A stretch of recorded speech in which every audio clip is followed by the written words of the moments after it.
Guys, তোমরা সবাই কেমন আছো? এখন আমি অফিসেই আছি, তোমরা সবাই দেখতেই পাচ্ছ। বাট তোমরা ভাবছো অফিসে এটা এইগুলোর কিসের কাজ? এই জুয়েলারিগুলো কারই না ভালো লাগে বলো তো? এইগুলো পুরো মানে একটু আধুনিকতা, মানে একটুখানি ইমোশনাল কাজ করে এই সব জিনিসের ওপরে। মেয়েদের কিছু কিছু, সব মেয়ের জন্য নয়, তবে এখনকার দিনে অনেক মেয়ে এইসব মানে হাতের কাজের জিনিস খুবই পছন্দ হয়, যেমন তার মধ্যে একজন আমি রয়েছি। তো আমার খুবই ভালো লাগে। তো এখানে একজন দিদি এসেছিলো।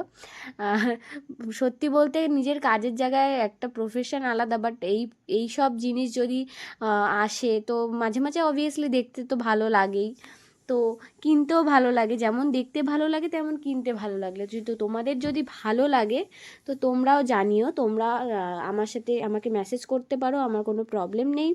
আমি তোমাদেরকে তার নাম্বার দিয়ে দিতে পারি, তুমি তার সাথে যোগাযোগ করে নিতে পারো। আর এগুলো দেখতেই পাচ্ছ, এখানে সুন্দর সুন্দর কিছু ব্যাগ আছে, আমার তো খুবই পছন্দ হয়েছে, কালারিং কালারিং। আর এখানে কিছু কানের আছে, হার আছে, জুয়েলারি আছে। আমার তো ভীষণই পছন্দ হয়েছে এই ব্ল্যাকটা যে দেখতে পাচ্ছ। তোমাদের কার কোনটা ভালো লাগছে সেটা জানিও। আমি তোমাদের সাথে এটা শেয়ার করার এই একটাই কারণ।